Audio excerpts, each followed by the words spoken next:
अधिकाऱ्यावर मासा फेकून मारल्या प्रकरणामध्ये नितेश राणे निर्दोष मुक्त गर्दी असल्यामुळे मासे फेकताना पाहिलं नाही असा जबाब अधिकाऱ्यांनी दिला होता। नितेश राणे यांच्यासह 32 जणांची निर्दोष मुक्तता करण्यात आली।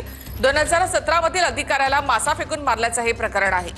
अधिकाऱ्याला कर्तव्य बजावताना रोखल्याचा ठोस पुरावा नाही असं कोर्टानं म्हटलेलं आहे। रवी चव्हाणजी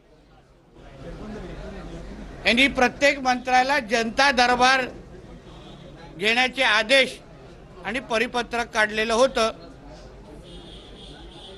आजची तारीख मत्स्य व्यवसाय आणि बंदरे मंत्रीसाठी राखीव होती आणि त्याचप्रमाणे आता 3 वाजल्यापासून ते आतापर्यंत महाराष्ट्रातल्या कानकोपऱ्यातून आलेले जे काही निवेदन होते, शिष्टमंडळ होते, काही महाराष्ट्र सरकारने जे मत्स्य व्यवसायाला कृषीचा दर्जा दिला, या बाबतीमध्ये जो मच्छीमारांमध्ये उत्साहाचं वातावरण आहे, त्यासाठी महाराष्ट्र सरकारचा प्रतिनिधी म्हणून आदरणीय देवेंद्र फडणवीस साहेबांचे आभार मानण्यासाठी माझ्यापर्यंत ते आले, आभार मानले, सत्कारही केला। आमच्या कोकणातले असंख्य चाकरमानी जे मुंबईमध्ये राहतात तेही त्यांची निवेदनं घेऊन आले होते। या जनता दरबारमुळे आमचं सरकार हे लोकभिमुख कसं आहे, सातत्याने लोकांच्या संपर्कात राहणारं आमचं महायुतीचं सरकार आहे, याचं उत्तम उदाहरण आजचा जनता दरबारचा कार्यक्रम होता।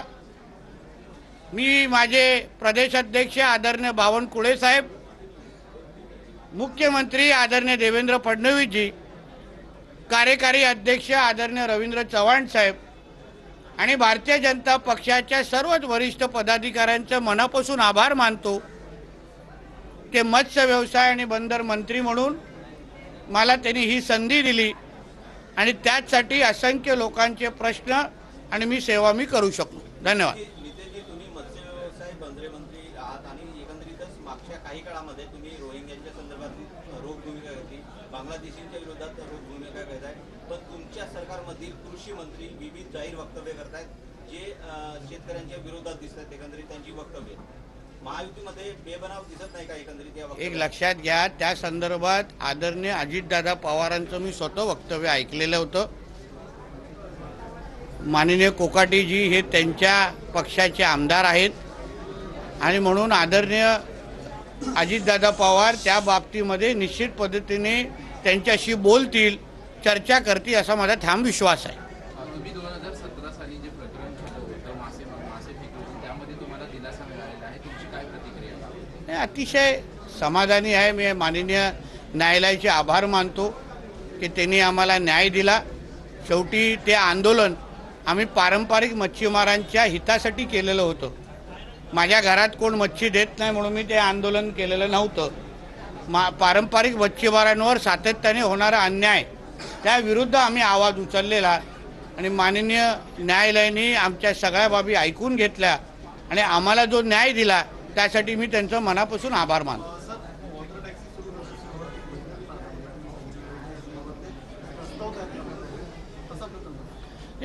नवी मुंबई एअरपोर्ट अंतर्गत वॉटर टॅक्सीची सुविधा मिळावी असं आदरणीय मुख्यमंत्री साहेबांनी त्या दृष्टिकोनातून निर्णय आणि पावलं उचलली होती।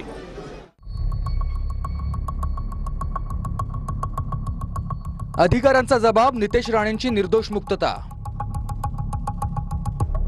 माझ्या कार्यालयात गर्दी होती त्यावेळी अज्ञातानं बांगडा फेकून मारला असा जबाब अधिकाऱ्यानं नोंदवलाय।